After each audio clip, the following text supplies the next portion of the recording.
and we are live. And I'm very excited. I'm always very excited at this point because I have the most wonderful guests on Sarah's B2B Live Lounge. So welcome to Sarah's B2B Live Lounge. And this week we have a wonderful guest who I've known on LinkedIn for a very long time, since I first decided that LinkedIn training was something I could bring and add value for people. But this week we have, all the way from the States, we have Brenda Meller. Hello, Brenda. Hey, Sarah. Thank you so much for having me on. I'm really looking forward to our conversation today. Oh, and welcome, welcome, welcome to the show. I'm very excited to have you here for lots and lots of reasons. So Brenda, you have this wonderful niche, if you like, if you want to call it a niche or a marketing strategy, which is so powerful. So Brenda, you're a LinkedIn trainer and you train all kinds of people, but you also train in marketing as well as just LinkedIn.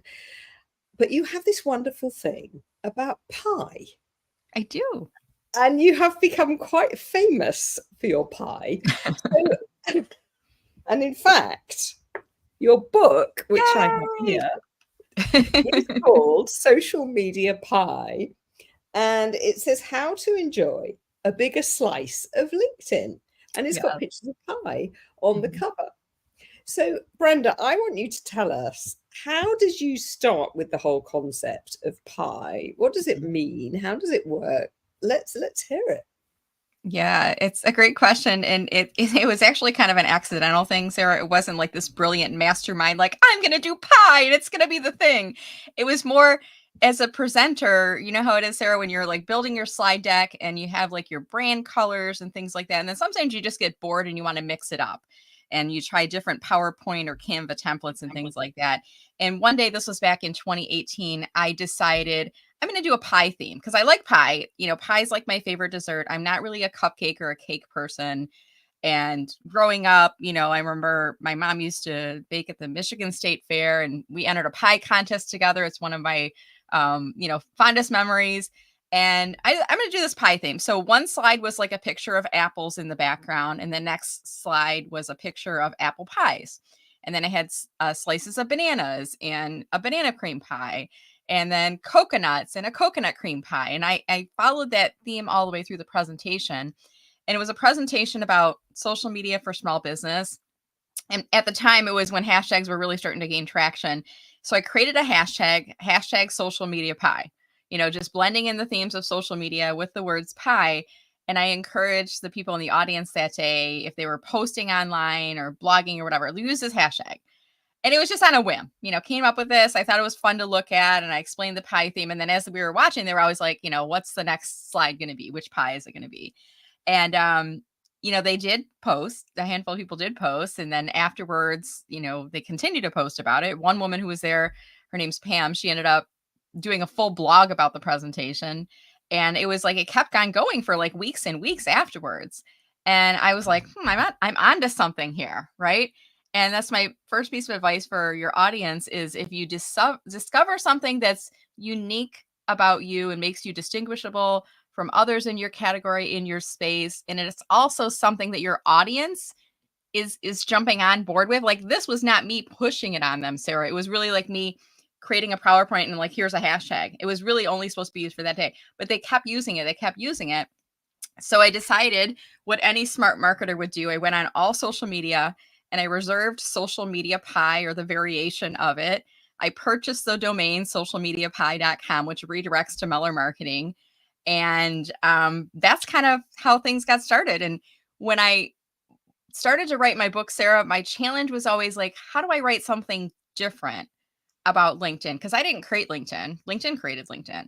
And there's dozens, if not hundreds of books out there that talk about LinkedIn strategies. So how am I going to create something different and unique? And I decided, you know, for two reasons to call the book Social Media Pie. First, because of licensing and trademark issues, you know, you don't have to using the name, avoided that issue.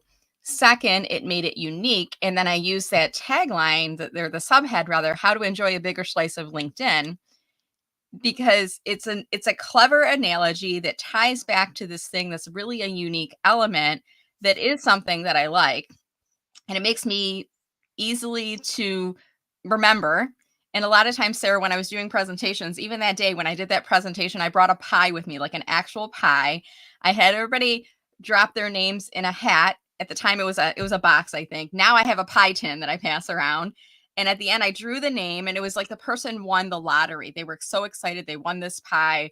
And I just realized I had something that was really unique and special. So now when I present, in the beginning, I might say, you know, I'm here talking about XYZ today. We're going to use this pie theme. By the way, what's your favorite pie? Can I get a couple of volunteers from the audience? And without a miss, Sarah, people are always willing to share, like, what is their favorite kind of pie. And there's always a backstory, because my grandma made it, or because it reminds me of the holidays, or I love apples, or some story that goes behind it. So it's something that can help to connect you with your audience, but it also becomes a part of your audience. Does that make sense? That makes 100% sense. That's absolutely brilliant. I love it. And I love how it just kind of evolved as a natural thing, and it grew and grew. But what you did was listen to your Yeah. audience and what they were responding to, and you built on that. And that's really clever. And that's good marketing, as you said. Like any good marketer would do that. And indeed they would. And it's really important to get the signals, isn't it, of your audience, and to see what is it that they want and respond to that. And I think a lot of people may have thought, oh no, I don't want to be, I don't want to be associated with pie. I'm not going to do that. I'll leave it.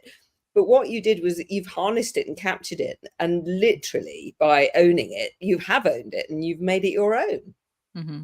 Yeah, absolutely. And there's other people on the platform. Like when I think about hot sauce, I think of Liam Darmody. Liam When I Darmody, think yeah. about when I think about Tim Tams, I think about Michelle J. Raymond. Yeah. You know, there's a lot of people who've embraced different things as a part of the brand. My friend Annette Richmond, her company is called Black Dog Marketing Strategies. So whenever I see images of black dogs or the Taylor Swift Black Dog song or things like that, I'm like, Annette, like immediately have that association. So, I always say, like, find something that has nothing to do with your company, your product, your service, and incorporate it as a part of your brand. But keep in mind, you have to bring it in with your audience as well. It can't just be just about you and your passion, but it has to be, how can you bring your audience in and have them join the party as well?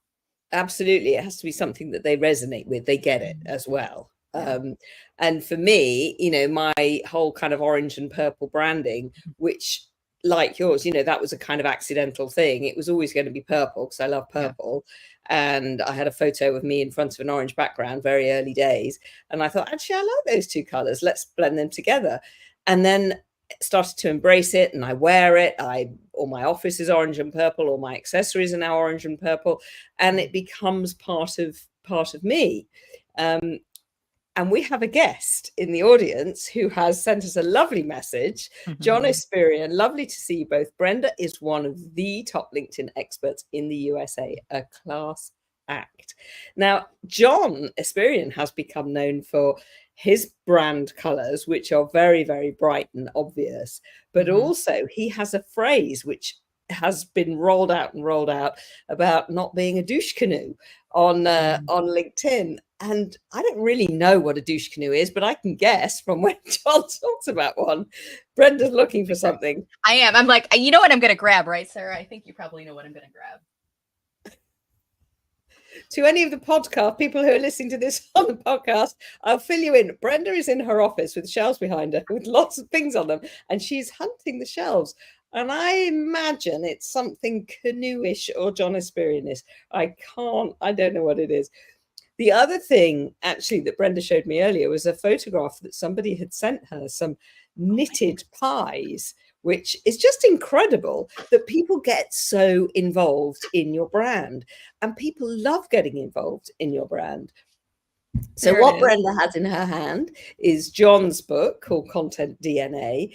And indeed, it is very John. It looks very much like John. His branding is all over it. And he talks about being congruent and being the same everywhere you go. So your website, your in person, your LinkedIn, and that's important. I think that was the message, Brenda. Or did you have something else to add? No, that was it. I was just thinking, we got to give a shout out to our good friend John for being in the audience and for being, such a wonderful person. There's so many things that I took from John's book that I've incorporated as a part of my brand. And I'll give you one example. He talks about being consistent with your brand messaging and voice and personality and everything. So now in my voicemail on my phone, if someone calls and they reach me and it goes into voicemail, I say something along the lines of, hey, I'm busy right now helping people get a bigger slice of the LinkedIn pie, or maybe enjoying a slice of pie right now. But if you leave me a message, I'll get back to you as soon as I'm available.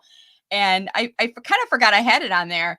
And my son called me one day, and I think I don't know, I was with a client appointment, and he got the voicemail. He's like, that's really clever. He's 19. So when you get like a 19-year-old going, that's really clever. You're onto something. So thank you for that, John. I had to give you a shout out because I just think the world of you and the concepts in that book too.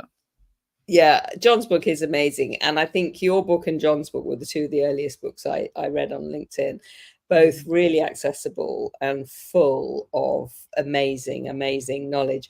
And actually, while we're talking about your book, shall we talk about your book and what's in it? So what I want to talk about today, and this is something that you cover in your book, something we haven't really covered on the B2B live show as yet, is your LinkedIn profile.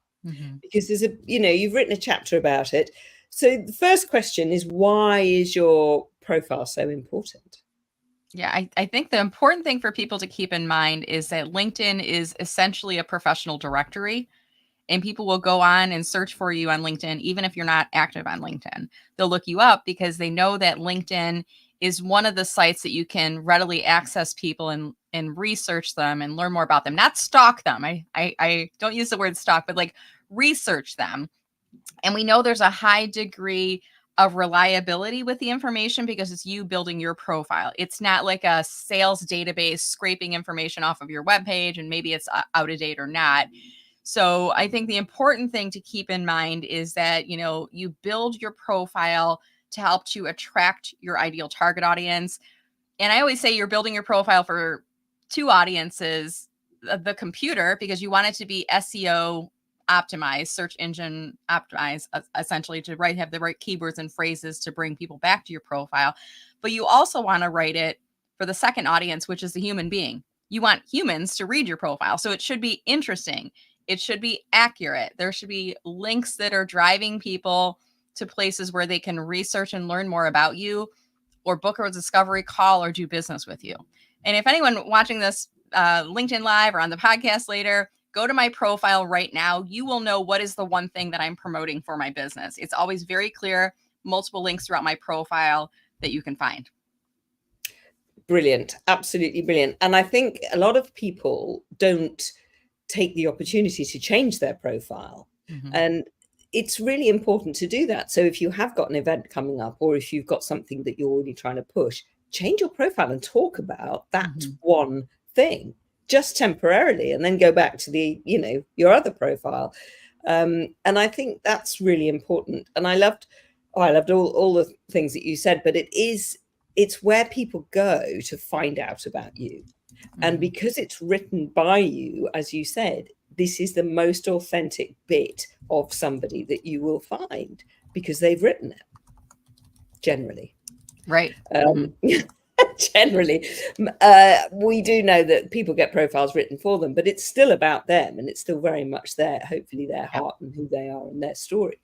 And I think it's really important. I was talking to somebody this morning about this, about telling your story as part of, in your about section, for example, and how important that is. And he said, oh no, nobody wants to know my story. What's your take on that, Brenda?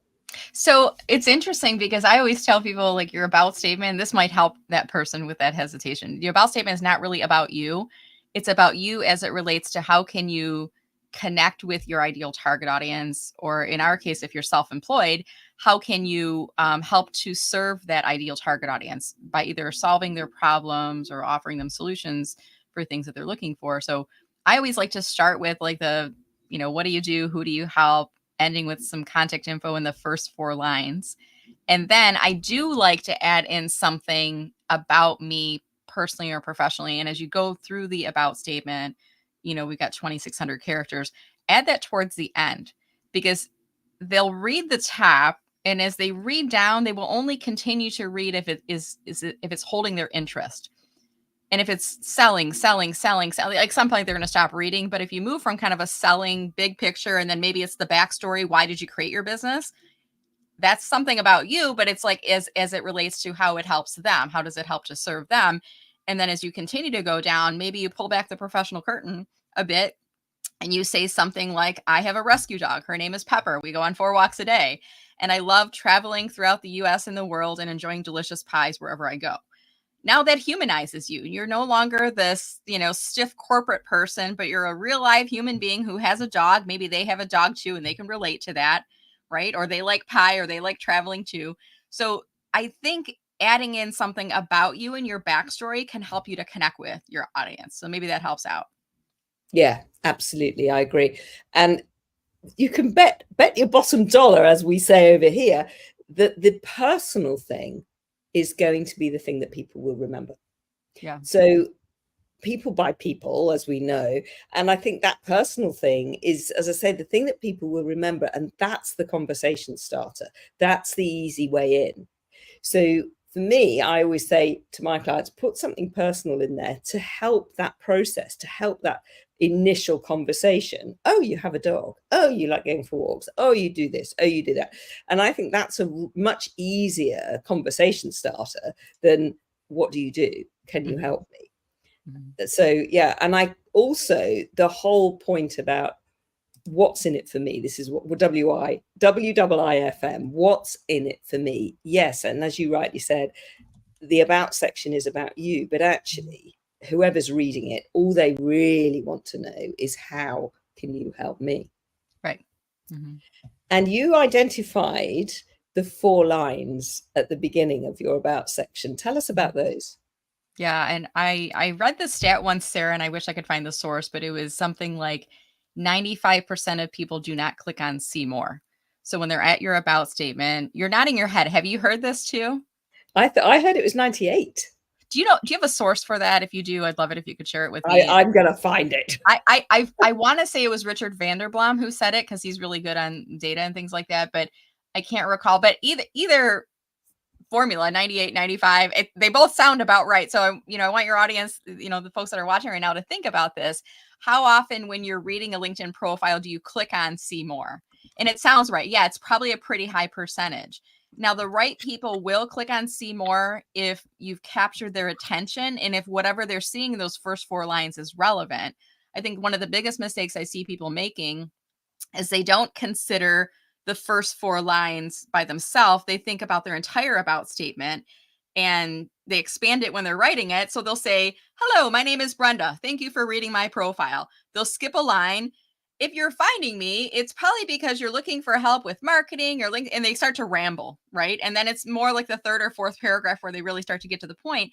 And then when they save it on their profile, it's in the collapsed view, and all we see is, hello, my name is Brenda. Thank you for reading my profile. Hard line break. Thanks for finding me, ... Like, and it cuts everything off in there. So I always tell people those first 4 lines, it's very precious real estate.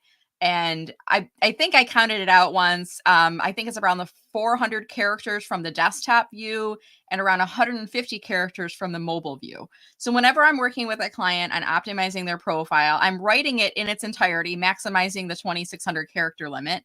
But I'm also thinking about what appears in the first 400 or the first 150 characters, because I want to make sure that that's compelling. It's written to attract that ideal target audience, to get people excited about clicking on see more. You want them to go, "Ooh, that sounds interesting. See more." Like, that's the goal. And if you write it in a way that's interesting and compelling, you're going to get a higher rate than 95 or 98% of people clicking on that. Yeah, absolutely. Or consequently, or the other way of looking at it is, if you can put enough information in that first 4 lines for them to think, okay, I'm done here. I don't need to click through. I've got enough information to either get in touch with this person or not, depending, because not everybody is your ideal client. So if you can put enough information in there, and it's a tricky one. So you either want people to click through, or if people are never, ever going to click through, because there are a lot of people who just won't because they don't have the time or the inclination, at least they've had enough information to paint a deeper picture of you. Absolutely. So yeah, absolutely. I'm going to say hi to Alison Pello, who's here. Hello, Alison. She agrees. She puts golf stuff on her profile. Yes, Alison is an HR, and she talks about golf because she's a mean golfer, from what I've heard. I've never played with her, but I've heard she's pretty mean. So mean as in good. So yes, thank you for coming, Alison, and for your message. And if anybody has any questions for Brenda, please do put them in the comments. So talking about, let's continue talking about profiles, and they are important. We've got our about sections, which most people don't realize that they need to fill. And because it's a golden opportunity, as you said, to put the keywords in there, to put your SEO in there, all of that stuff in there, but also you're writing it for your audience to get to know you better. But there's so much more, isn't there, to a LinkedIn profile? There's so many more bits. Do you want to pick out some bits that you think are really important and talk about them? Yeah, I'm gonna start with one thing just to make sure that people understand. LinkedIn no longer pushes out notifications every time you update your profile. And a lot of times when I'm working with clients, they're nervous about making profile updates because they don't want LinkedIn to say, Brenda updated her headshot and Brenda updated her headline. Like LinkedIn doesn't do that anymore. The only things that will go out as notifications now are if you start a new job or you're promoted and you turn on Notify Network, or if you start a complete education or celebrating a work anniversary. So those are the only things that are going out. So as you're making these changes, don't worry about people being notified. You're not going to annoy people by doing this. And what I recommend that you do is just look at your profile before you even start updating anything. Look at your profile from top to bottom, just scan through it. And if you're a service provider trying to do business with people, try to find a link or a path to doing business or reaching out, some type of a call to action. It should be a website, an email, or a phone number. So assume the person is not connected to you. So don't click on your contact info because a lot of times that's hidden. Only first level connections can see it. So go throughout your profile. And I always encourage people to sprinkle their calls to action in multiple places. It might be in your about statement. In addition, you might also put at least one link in your top 3 featured items on your profile. And then also in your experience section, because some people, Sarah, we know they'll skip the about section entirely. They go down to your work because they're trying to learn more about your company, your employer. And it's a missed opportunity if you haven't filled out that description section. I think you get 2,000 characters in there, and try to include at least one call to action. Again, a website link, an email address, or a phone number, but you can also put media in there and make it clickable. So, just making sure that people have a path to do business with you. Because if you want to get clients on LinkedIn, you've got to make it easy for those clients to get to you, right? Yes, absolutely. And you talked about media in your experience section. I don't think many people, there's a lot of people out there who don't realize that you can put a link to your YouTube channel if you have one. You can put a link to your website. You can put PDFs in there. You can put certificates in there, all kinds of things that you can put in each position that you've had. So you can really put some really interesting content in there. If you've written a blog or a report that you want people to see, you can put that in there. And again, it's making that access really easy to get to those things, isn't it? And to find out more about you. Yeah, absolutely. And, it's just, now that you know it, the audience might be like, oh, I never thought about that before. And there may be many people that are listening or watching right now that have like a Calendly link for a discovery call. You can put that in your profile as well. And by the way, LinkedIn now allows everyone to put a custom link at the top of their profile. I've got one at the top of mine right now promoting my upcoming webinar. You can check it out as an example of that. But you could put in there, let's book a discovery call or book a free discovery call using those keywords that are capturing people's attention. And there's many ways we can do that throughout there, but these little nuances, it makes it kind of tricky, Sarah, because LinkedIn doesn't say, hey, there's a new featured section, or there's a way you can add a link in your top header card, or did you know we have services? Like they don't do these things. So that's the beauty of like when people like you and I and John and others, we collaborate, we share resources with each other, and then we kind of sprinkle them out to the LinkedIn community, right? Yeah, and it's really interesting being a LinkedIn trainer, and we like to call ourselves experts. We hope we are. But sometimes we'll be on LinkedIn and we'll go, oh, That's new. And Yeah. as you say, we'll jump into a group, we'll share it with Kevin D. Turner, Right. obviously, because he is the new features guy. So if you really want to keep up to date with new features, follow Kevin D. Turner. I have to say it like that, it just comes out like that. Because what Kevin does is brilliant, because we all join in a group and then Kevin collates all our new findings and puts them together in his blogs, and it's fantastic that all of our information and the resources are all in one place. But yeah, we're not told, are we don't know Yeah. what's going on half the time. I think the most recent thing that we all, I don't remember who was the person who stumbled upon it, was the AI, the use of our data. And, in the UK, I think the rules are a little bit different. So they didn't make it a automatically opt in. I think you have the opportunity to, but here in the States, the button was turned on. And I think it went about 2 to 3 weeks, Sarah, before we got an email. I got an email from LinkedIn, and LinkedIn's like, yeah, we're going to do this now, and you can opt out if you want, and it's in the terms of service. And I'm sure they had something in their terms of service already that said, subject to change at any time. And, I'm sure their legal department looked at it, but gosh, it sure would have been nice if they would have given us advance notice and had it turned off instead of turned on. Like, I feel like there was something there. They knew what they were doing. I mean, it's their platform, and I can't fault them for, running a business. But the good thing is that, many of us are always kind of watching what's happening on the platform.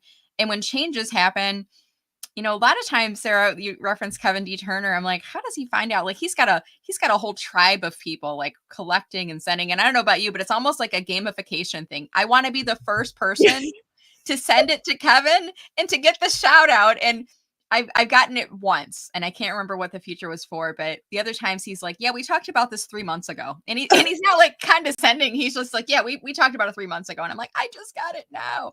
But I do remember. Was it Found in the Wild, isn't it? Found in the wild. Like, you want to get wild. that little badge of honor, like found in the wild. But I've got it twice, and I was you? so excited when I got it, and I was like, I have to message Kevin straight away. Yeah. And it is a badge of honor. But that's what I love about what we do, is that we do all collaborate together and help each other. It's just wonderful. Yeah, it really is. Okay, so you've talked about the link in the profile, which we can now put in, which a lot of people don't know is there. I was looking at some LinkedIn profiles today, some new people I've met, and a whole group of them, and 3 of them didn't have a banner. Oh, yeah. Let's talk about that.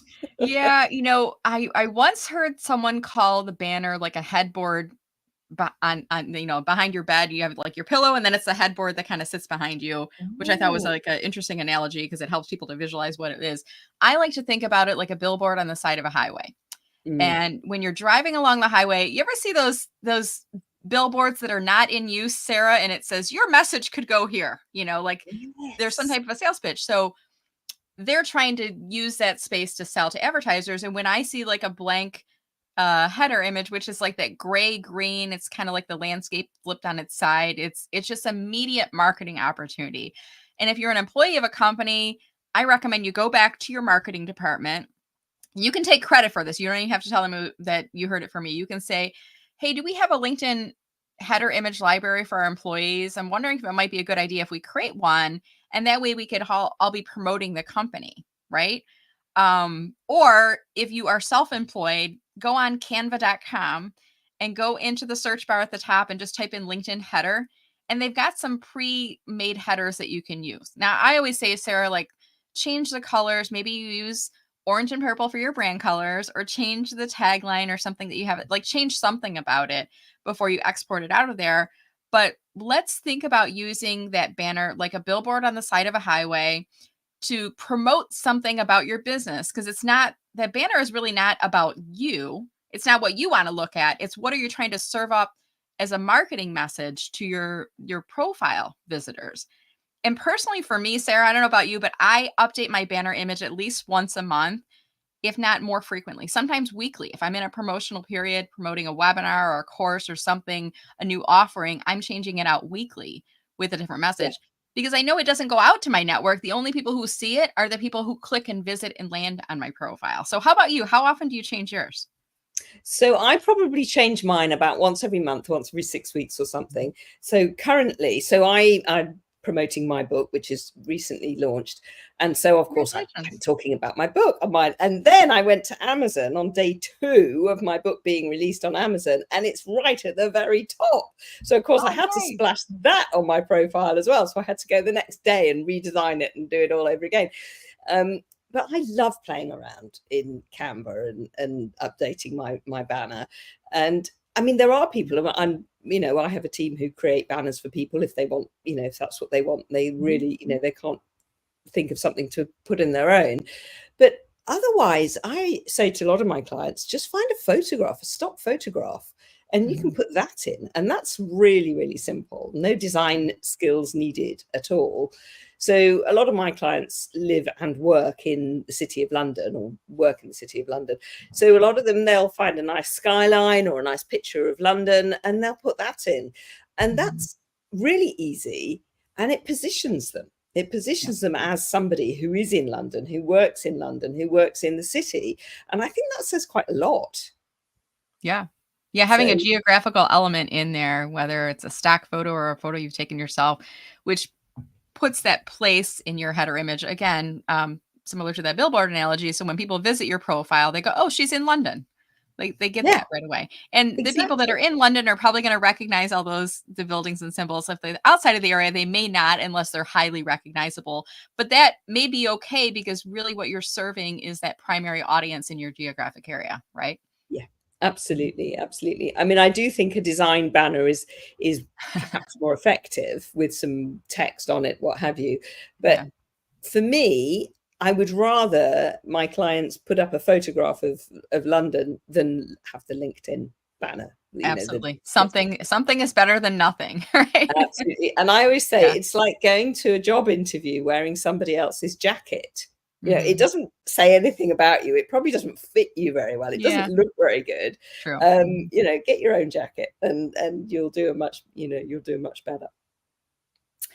So many other things, and I've realized we're actually at time. Yeah. It's just crazy. But I did want you to, I did, because we did talk about pie earlier. I Mhm. just want to go back to the pie. Mhm.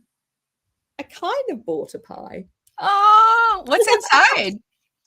It's actually an apple crumble. Yum. Um, so I don't eat pastry, or not very good pastry, because I don't eat gluten. So Oh. um, Mhm. gluten-free pastry is not very good. So Mhm. I made an apple crumble this morning, which we shall be eating for tea. And I gather you have a pie too. It's funny. I have a funny story. So when you booked me, I think we were about a week ago, we were messaging back and forth, and you said we're gonna talk about your love of pie. And I'm like, oh good, I'll buy some pie for the show. And I kind of forgot. And the funny thing is, like last night, my husband was at an event and it's fall here in Michigan, and they were giving away apples and donuts and little mini pies, and he brought one home for me. And I completely forgot about the show today. The fact that I was supposed to bring the pie on the show, but it was a mini pecan pie, and it was, 8 o'clock, and he gave it, he's like, I'm like, oh, this sounds good. And I tore into that baby last night. And when we came in the pre-show, you're like, do you have a pie? I'm like, oh my gosh, I can't believe I forgot. Yeah, you But did. but I've got this is an Etsy, a fun little cherry pie that someone knitted for me. Jennifer, and I'm blanking on your name, but I will tag you later, made this for me. And That then is so one cute. other one. This is another, I think someone made this on Etsy, but they had them make a little tag that says social media Social pie media pie, but on it it. looks so real. And it's actually heavy. There's weight in here, and this is like a Wow, cloth. You can see it's kind of like pliable, but it's like a cloth with little paintings and things on them. it's So gorgeous. I have pie in different forms than an edible type of pie, but I enjoy pie regularly, Sarah. I love it. I love it. That's brilliant. Now, Mhm. finally, I want to ask you the final question that I ask all my guests. Um, can you give us 3 takeaway tips that our viewers Mhm. and listeners can go and action today? Yes, and I'm going to summarize some of the things I had already talked about. So the Perfect. first thing is look through your profile. Tip number 1, look through your profile from top to bottom and try to find links that people can go to learn more about you. So that's my first tip for you. My second tip for you is involving your LinkedIn header image. And if you don't have a header image, you need to get something on there that is promoting your business. And if it's been a while, change it up, put something else in there. So update your header image is the second tip in there. Use canva.com. If you're not a graphic designer, they have some really great resources on there. The third tip is to surround yourself with your co-opetition, so to speak. And I kind of was alluding to this throughout, but I'm going to give you this as a LinkedIn tip. If you want to go further on LinkedIn, if you want to be more successful on LinkedIn, if you want a bigger slice of the LinkedIn pie, I want you to know the number of clients that you get, or the audience that you can reach on LinkedIn. It's not really limited. I want you to think about having an abundance mentality. So if you want more pie, more clients through LinkedIn, you've got to actually approach it by bringing other people in your network into the spotlight, tagging them in your LinkedIn posts, doing features on them. John does a really great job of doing a Friday shout feature. Sarah, you bring people on your podcast and LinkedIn show, and many of them, you might consider competitors. I like to call them co-opetition, a word I first heard from Terry Bean, but people that do similar work as you, because you're serving clients in the UK, I'm serving clients in the US. There might be some overlap, but there may be certain things they like about you. Maybe they don't like pink, but they like orange and purple, right? That's okay. Your audience helps to reach me, my audience helps to reach you. Surround yourself with your co-opetition and you will get much further on LinkedIn. Oh my gosh, what 3 amazing tips. So what was number 1 was go through your profile and look for links to see how other people can find you. And if you can't find any, put some in.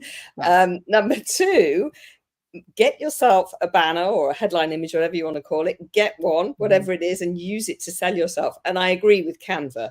Canva.com. It's like Photoshop for kids, really. And if I can use it, anybody can use it. And I love the word co-opetition. I'd never heard that before. But you're absolutely right. Surrounding yourself with other people that do what you do will help you grow your network in the right way. And also you'll have much more fun on LinkedIn, and you'll want to go back, won't you? Because your friends are there. So, and the good thing is when you shout out to people, and I'm looking off to the side as we're talking because I'm tagging people in the stream right now. As you are shouting them out, you're building up social media karma. They will return the favor. You're going to get shout outs from them as well. So you're helping them in the moment, but you're helping yourself in the future, because that's the way karma works. With what you put out to the universe will return to you. If you are a good LinkedIn member, people will also return that favor and they will shine the spotlight on you as well. Absolutely. And in fact, a word on recommendations. I was with a client this morning and I said, if you give recommendations to people, you will get more back in return. Not necessarily from the same person, even, because it doesn't necessarily work like that. But if you show that you're generous and you're giving, people will give back to you. I mean, that's life in general, isn't it? Yeah. Brenda Meller, LinkedIn social media pie expert. Thank you so much for being on the B2B Live Lounge. One more question. Yeah. Where can people find you, Brenda? Well, of course they can find me on LinkedIn. Remember, it's Brenda Meller, Meller. It's like Keller, but with an M. You can also search for me. You can Google search me if you want. It will drive you back to my LinkedIn or to my website, mellermarketing.com. And I've got all kinds of great free resources for you to learn more. So thank you so much, Sarah. This has been such a fun time. And now I'm thinking about apple crumble maybe after the show here today. I was going to say I'll send you my recipe, but I don't really have one. I make it up as I go along. Brenda Meller, thank you so much for being my guest today on the B2B Live Lounge. Thank you, Sarah. I'm going to play out with some music.